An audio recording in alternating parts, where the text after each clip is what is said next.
Sí, señor presidente. En este caso se da cuenta la lectura de sentencia de casación número 197-2024. Se encuentra presente el abogado Pablo Talavera Helguera, defensa técnica del imputado José Luis Castillo Alba.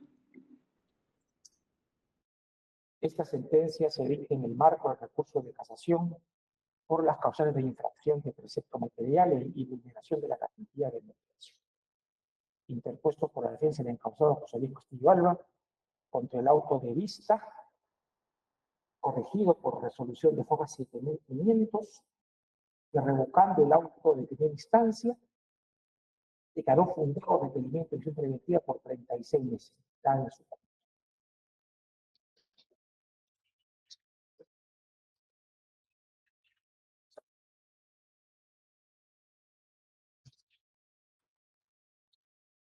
El análisis de la censura casacional admitida por este Tribunal Supremo de las causales de infracción de precepto material y vulneración de la garantía de motivación estriba en determinar si el Tribunal Superior observó los principios de contradicción y de limitación impugnativa, al igual que las garantías de tutela jurisdiccional, defensa procesal y la exigencia de una motivación reforzada propia de las medidas de coerción personal.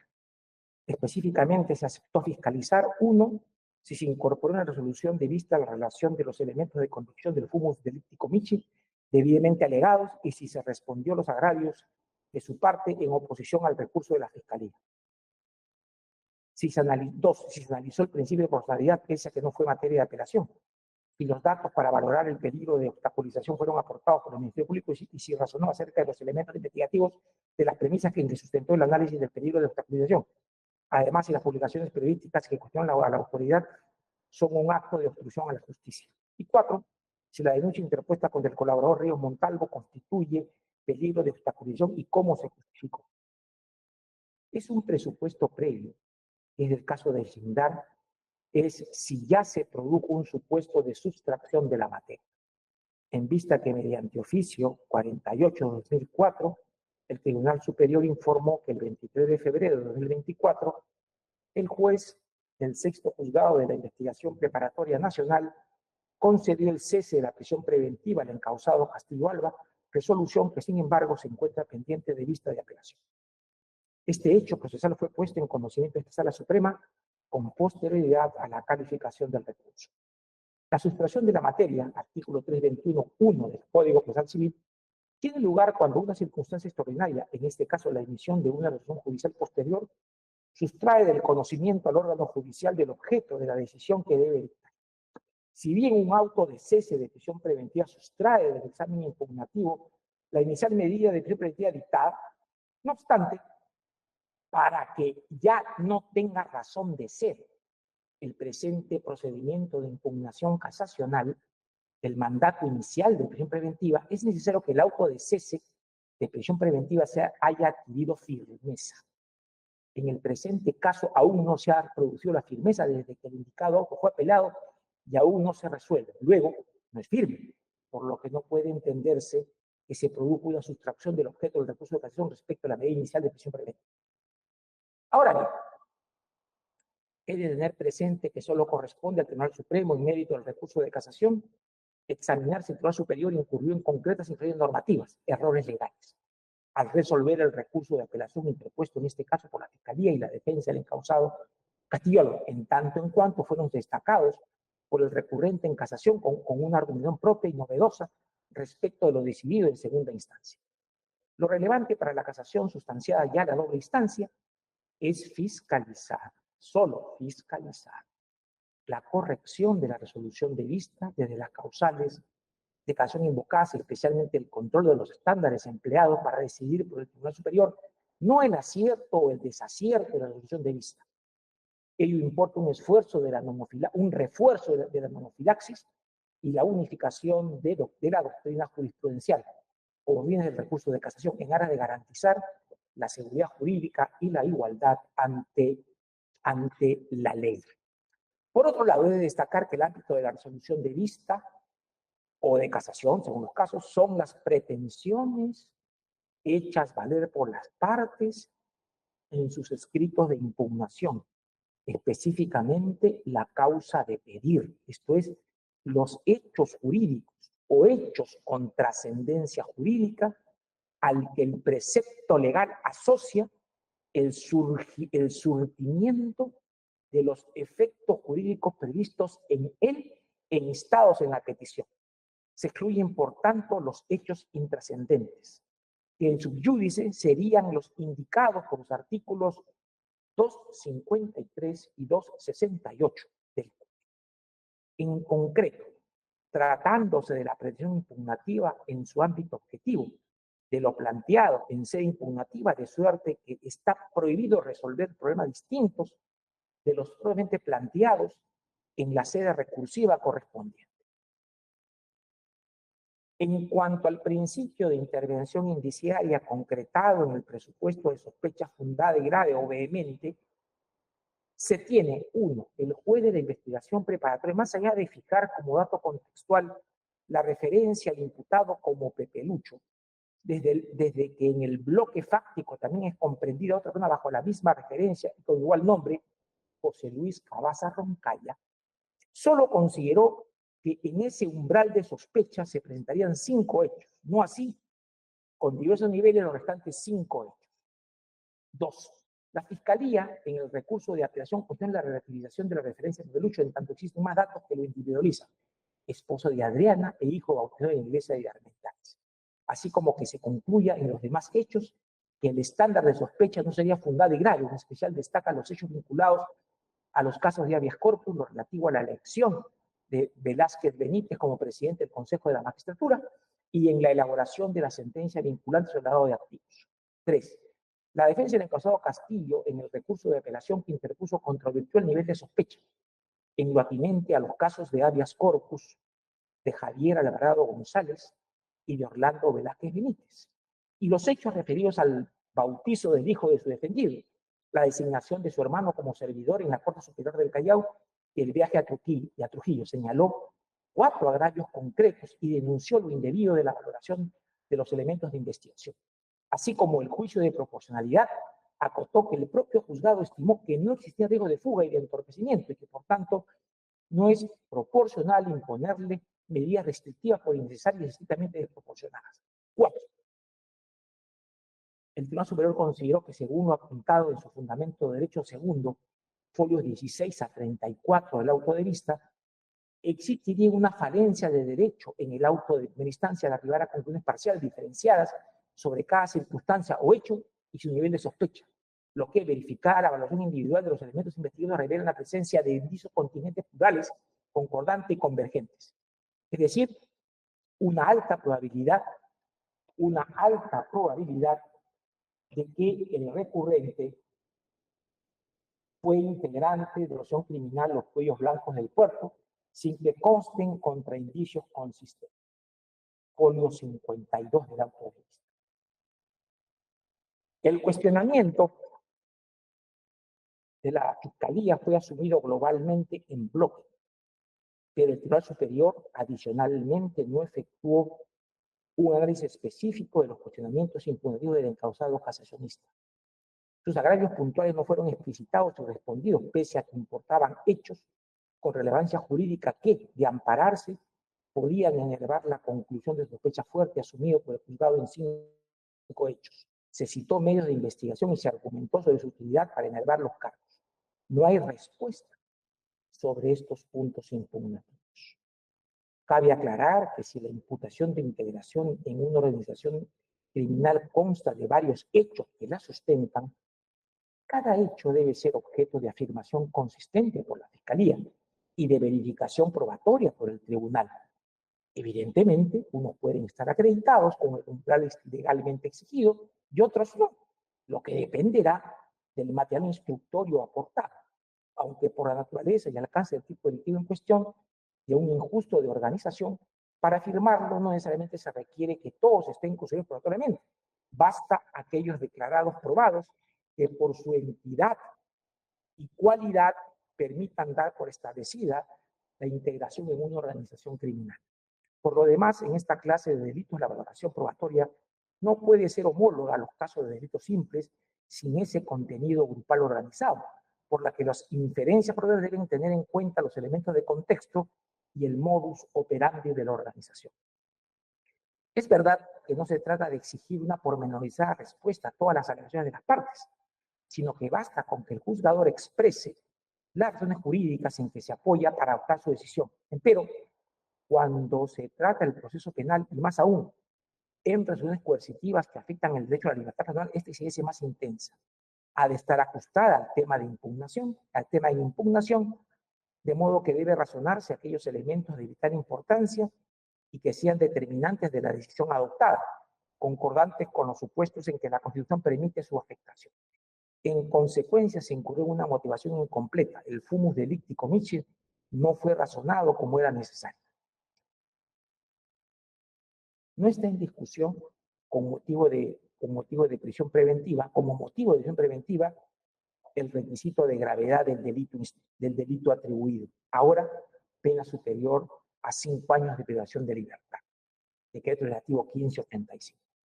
Sí lo está, en cambio, los datos que sirvieron al Ministerio Público para afirmar el peligro de obstaculización y si se razonaron los elementos investigativos de las premisas que lo sustentaron. Además, si las publicaciones periodísticas que cuestionan a la autoridad son un acto de obstrucción a la justicia.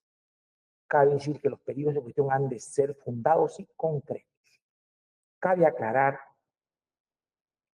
lo que debe entenderse por pertenencia o reintegración a una organización criminal, dado que en este caso se ha mencionado reiteradamente como un factor que puede propender a que un imputado se aleje de la acción de la justicia.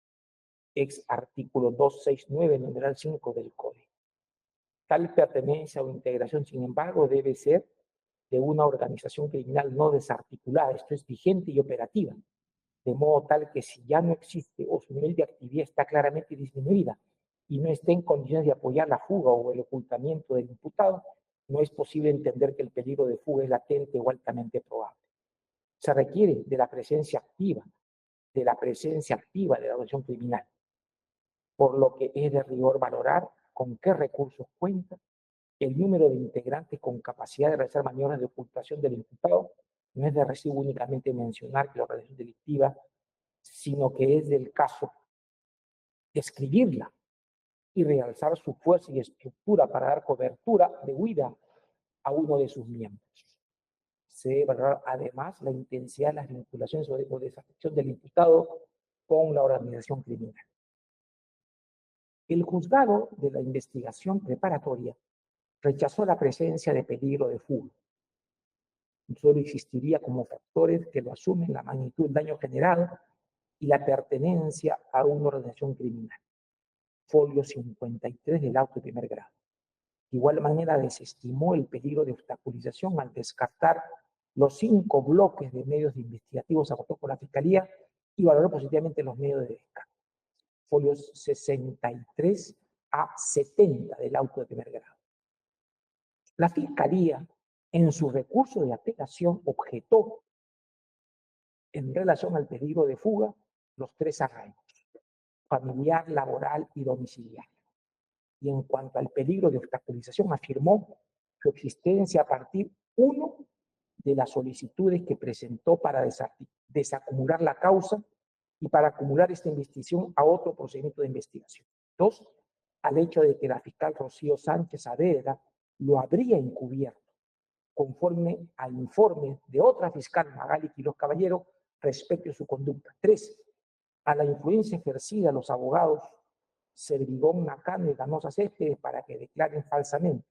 Y 4, a su presunta conducta obstruccionista por denunciar a Walter Ríos Montalvo, y además incorporó como nuevos medios investigativos el informe de la fiscal Quiroz Caballero, las actas de transcripción de audios entre Ríos Montalvo y Misha Mancilla, que dan cuenta que Pelucho es el encausado de Castillo Alba, y el informe reservado, que contiene el informe de la SUNAT, que daría cuenta de un incremento patrimonial no justificado del imputado en el ejercicio 2016, folios 20 a 21.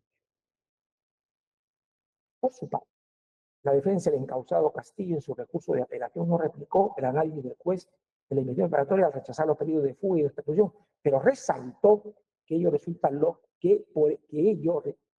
ilógico al imponérsele impedimento de salida del país, aunque aceptó las restricciones al mandato de comparecencia que se le impuso. Folios 29 a 31 del escrito de apelación. El Tribunal Superior no analizó la impugnación de la Fiscalía Provincial respecto del peligro de fuga.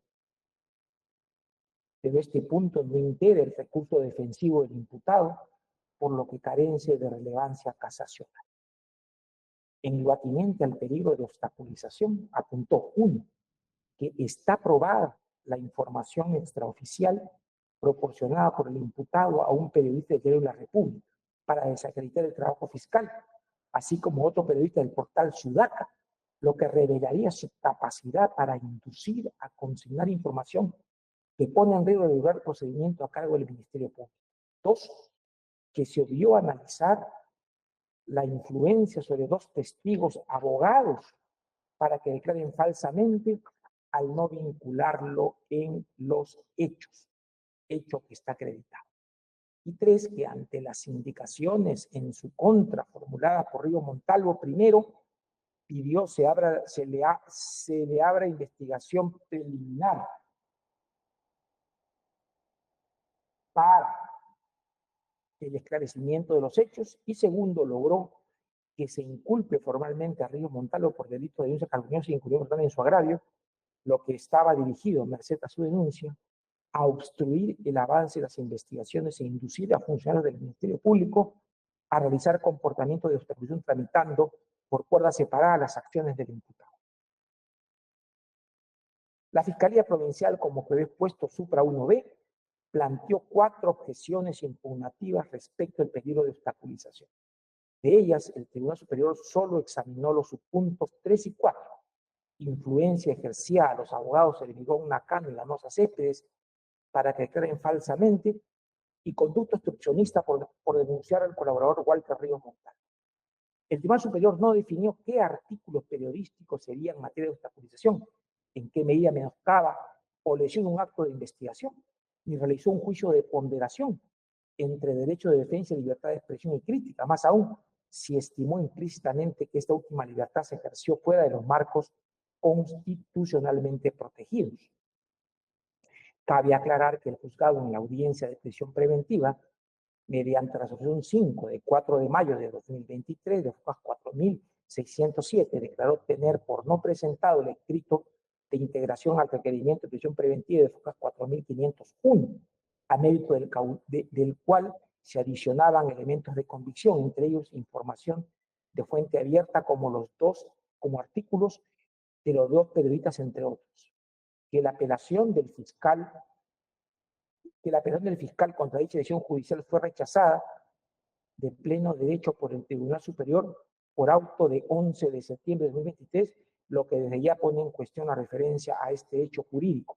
Más aún si la Fiscalía en el recurso de apelación insistió con distinta información obtenida por fuente abierta, lo que no fue respondido por la sala superior. El Tribunal Superior obvió analizar las solicitudes que el imputado Castillo presentó para desacumular la causa y para acumular esta investigación a otro procedimiento de investigación, así como la inducción al favorecimiento por parte de la fiscal Rocío Sánchez Adera, así como la inducción al favorecimiento por parte de la fiscal Rocío Sánchez Adera, que lo habría encubierto sin perjuicio de que también dejó de pronunciarse acerca de 3 actos de investigación aportados por la Fiscalía en el citado recurso de apelación. Por consiguiente, el Tribunal Superior incurrió en tanto en una motivación incompleta por no responder a parte de los agravios de la Fiscalía, como en una motivación impertinente por extremar extremos que no integraban la pretensión impugnatoria. Es de resaltar el máximo cuidado con relación al peligro de obstrucción o expresión concreta de la vulneración de la buena fe procesal debe tenerse en conexión con el legítimo ejercicio del derecho de defensa. No es de recibo censurar diversas acciones postuladas por el imputado para garantizar sus derechos e intereses legítimos, tales como el planteamiento de cuestiones de competencia, la formulación de denuncias o la interposición de impugnaciones de formulaciones de objeciones que, al final de cuentas, la valorará el órgano judicial o fiscal según los casos. El artículo 270 del Código califica como acto de obstaculización: 1. La destrucción, modificación, ocultación, supresión o falsificación de fuentes o elementos de investigación o de prueba, comportamiento del imputado o instrumentos de él contra los otros de aportación de hecho a recolectar. 2. La influencia para que órganos de investigación o de prueba informen falsamente o se comporten de manera ilegal. Y 3. La inducción a otros para realizar las labores precedentes. La influencia a que hace referencia la ley requiere la posibilidad de frustración de la actividad probatoria, dificultará la investigación de la verdad.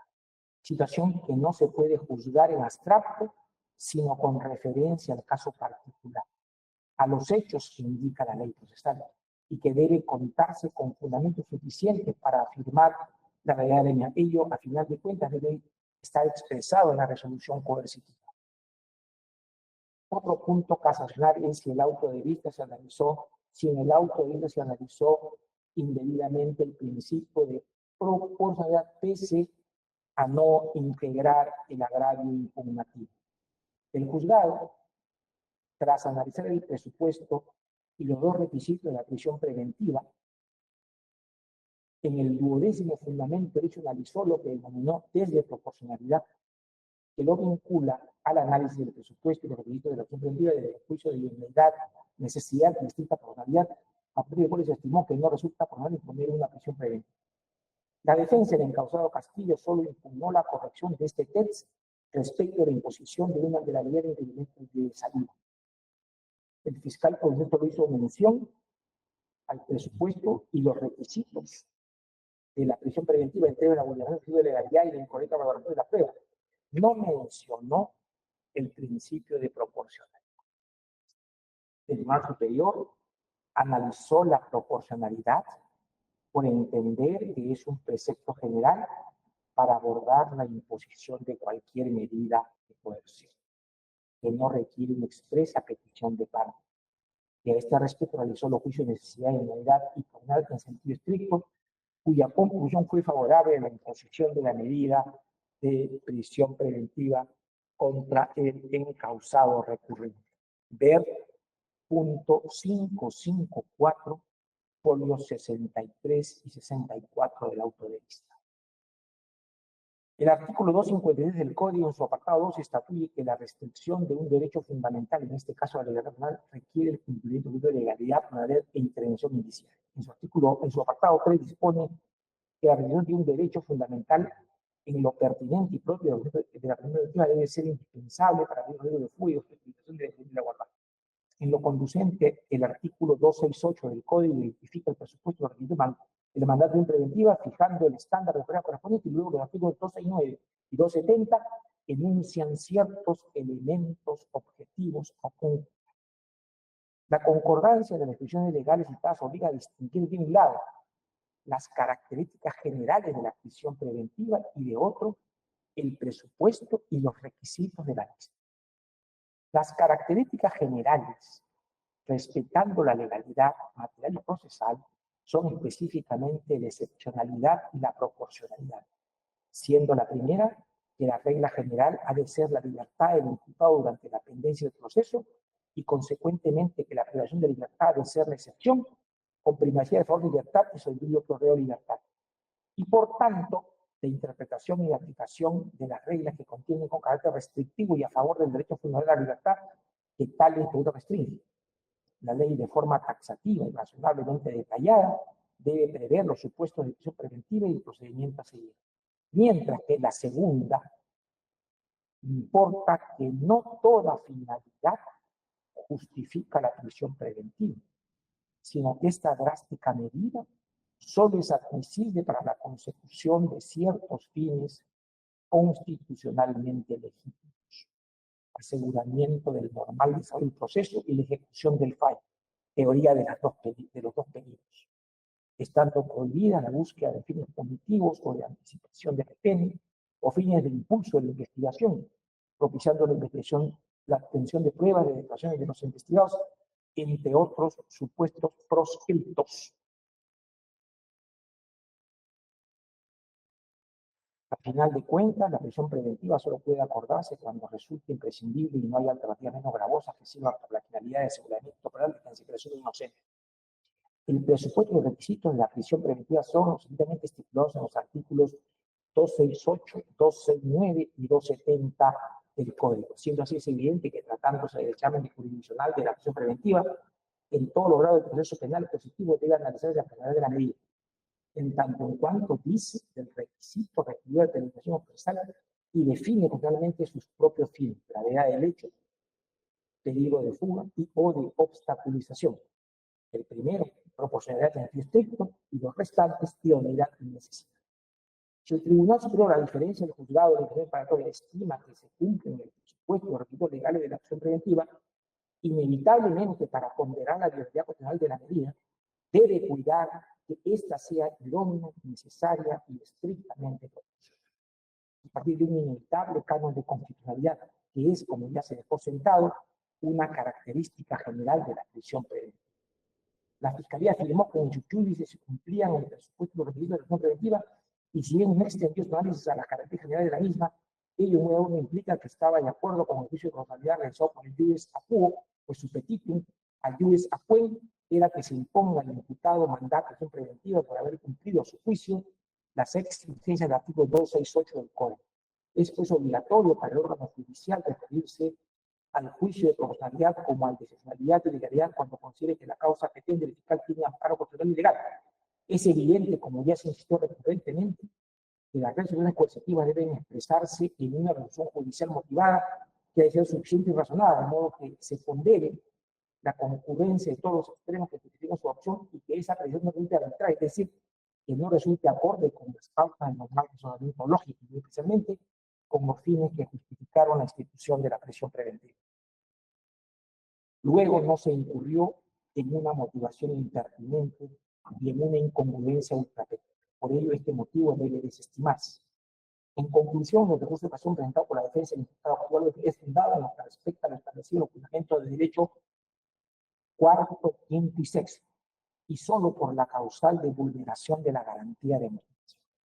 No consta dato alguno que se infringió un texto material que hizo diario de preventivo. El juicio judicial no es relevante en este. Como se destaca un defecto completamente relevante de motivación vinculado a los hechos imputados y a los juicios de inicial y proporcionalidad, peligro de fuga y entorpecimiento, es decir, de un defecto interno de la resolución que no puede ser subsanado en esta sede suprema por imperio del artículo 433.1, es indispensable un nuevo debate, corresponde dictar una sentencia meramente rescindente para que otro colegiado superior se pronuncie solo sobre los aspectos resaltados en los indicados tres fundamentos de derecho. Decisión. Por esta razón, declaramos infundable por su operación por la causal de infracción de derecho material y fundado parcialmente por la causal de vulneración de la garantía de motivación interpuesta por la defensa del acusado José Luis Castillo.